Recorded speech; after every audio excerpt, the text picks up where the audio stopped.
Merhaba abim, nasılsınız? İyisiniz inşallah. Abim siz ne yapıyorsun? Abi, Elhamdülillah, çok şükür abi. Abim şimdi iki tane bizim sorumuz olacak yılbaşı ile ilgili. Evet.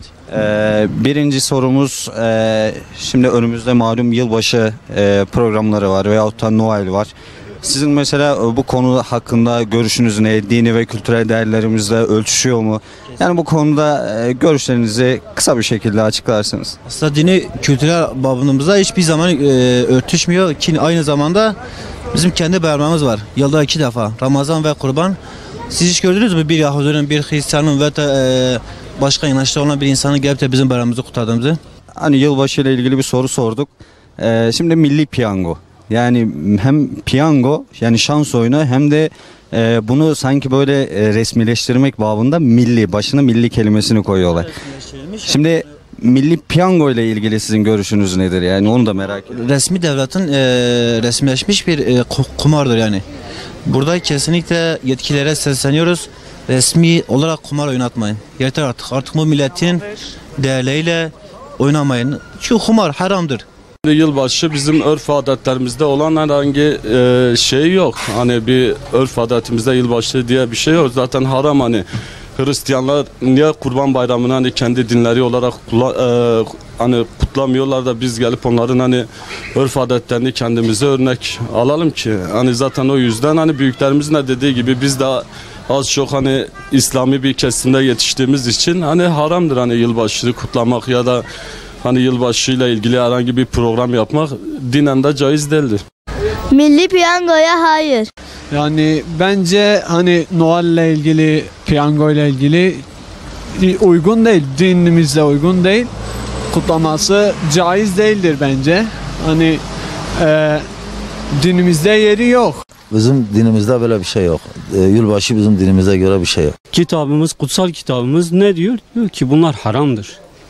Bizim dinimizde bunların yeri yoktur yani.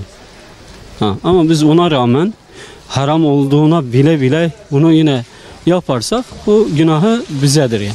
Bence pek fazla şey yoktur çünkü yılbaşı yılın ilk günü olduğu için insan biraz daha eğlence yapsa biraz fazla Daha iyi olur değil mi? yani fazla bir şey olmaz yani.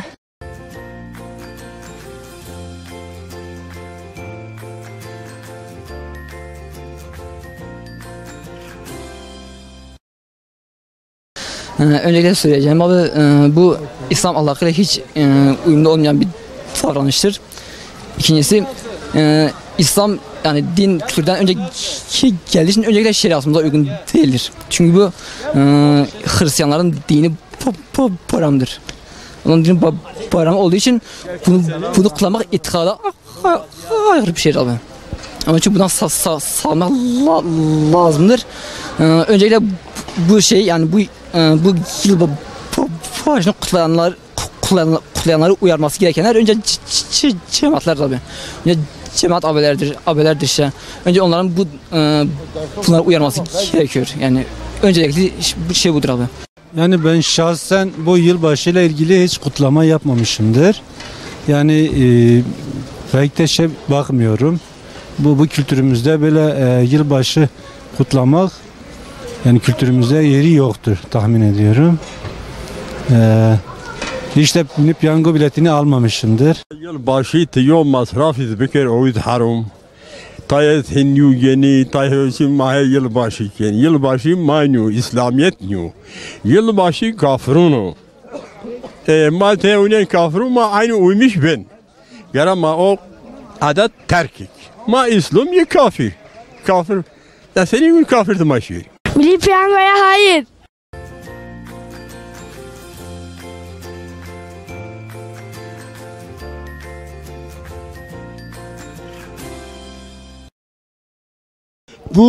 Bu yılbaşı gecesi, bu yılbaşı her şey haramdır. Allah tarafından yani böyle her şey haram edilmiş bunlar.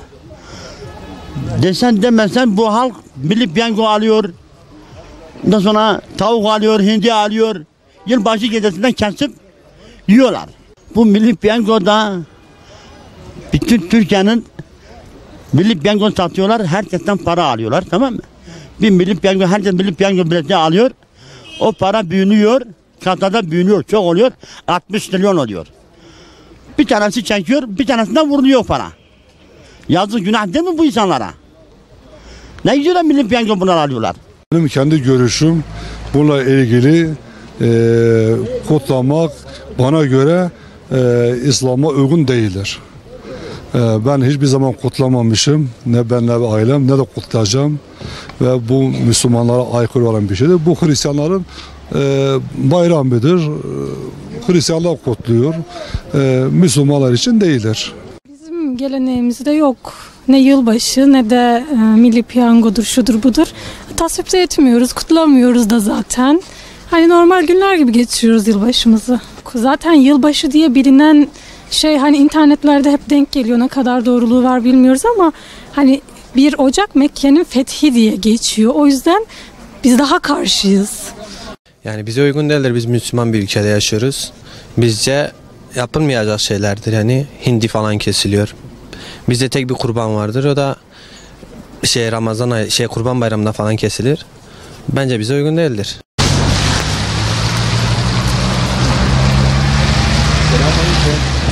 Merhaba Hacı abi. Eyvallah. Nasılsın abi? İyisin inşallah. Eyvallah, sağ ol. Size 2 tane sorumuz olacak. Sorabilir miyiz? Yılbaşı kutlamalarıyla ilgili.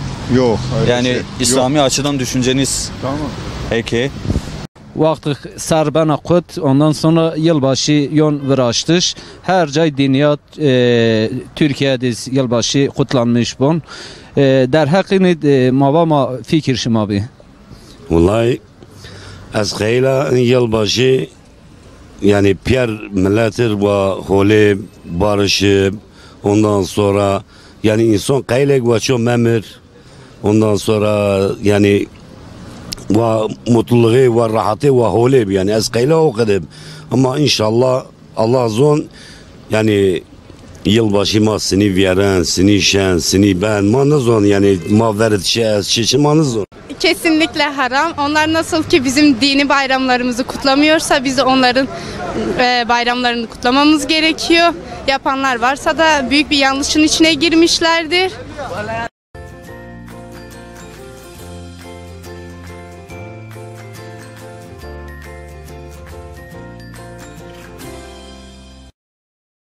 Bizim dinimiz İslam dini öncelikle. Yılbaşı ise Hz. İsa'nın doğum günü olarak nitelendiriliyor. Yılbaşı Yahudilerin kutladığı bir gündür. O yüzden bizim dinimiz İslam. Yahudi ve Hristiyanların kutladığı bir programdır işte. Ve yapacakları her şey dinimize haramdır. Yani Yahudilerin, Müslümanların sadece 2 bayramı vardır. Ramazan ve Kurban. Yılbaşı diye din ma ters. Marız ters. İşin doğrusu yılbaşı değil de inşallah Allah nasip Muhammed'in Resulullah sallallahu aleyhi ve sellem mar doğum önemli, ma doğum yahyaken Cenab-ı Allah bütün İslam'ın açar serraya hak, kelime tevhid, şehadet en la ilahe ve enne Muhammed Resulullah. Yani faydasız yok guru. Ve boşuna zaman ko, vakit ko harcamış nek. Yani yok çıkıyor maneviyat için yapsa değeriz için. Manevun Cenab-ı Allah mapyarun islah ker, dahil İslamiyet bir kere inşallah. Humar şekli. Tabii ki en haram yok guru yani yo merikok parakon yatırmışken vakit şüphe bivin. Çünkü her şey fekten yok. El ikraru bil lisana tasdiku bil canan. İnsan çıkıp pefekumun gerek apek helkus tasdik biker. Yani maneviyat insanın hırava hana var. Bu şey görünüyor. Yılbaşı yani dinimize uygun değil. Yani neden söyleyelim yani bir Hristiyan bayramıdır yani sizin dediğiniz gibi Hristiyanların kutladığı bayramdır. Yani biz Müslüman olarak kendi Ramazan bayramımızı güzel kutlamıyoruz. Kurban bayramımızı güzel kutlamıyoruz ama bir yılbaşını parti yaparak, içki içerek kutlamaya çalışıyoruz. Ama bunu yapmasak hani aileler olarak yani büyük aile büyükleri olarak çağırsalar oğlum bu akşam yani daha güzel normal bir gün olarak geçirsen daha iyi olur. Yani bir mekana gidip adamlar içki içiyor, eğleniyor ama bu bilmiyor birçoğu günah olduğunu bilmediğinden dolayı böyle şeyler düşüyorlar. Yılbaşının günah olduğunu bilseler böyle yapmazlar yani. Vallahi öncelik şunu söyleyeyim size. Ben ne hocayım. Gördüğünüz gibi normal bir insanım. Benim görüşüme göre yılbaşı dinimize göre adet değildir. Şunu söyleyeyim sana. Artık herkes kendi keyfine göre, kafana göre herkes takılır.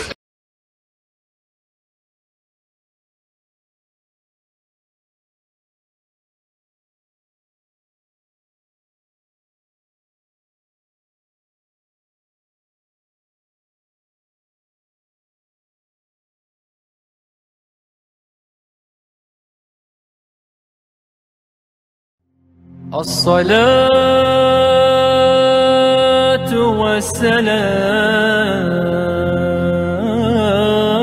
vesselamu aleyk.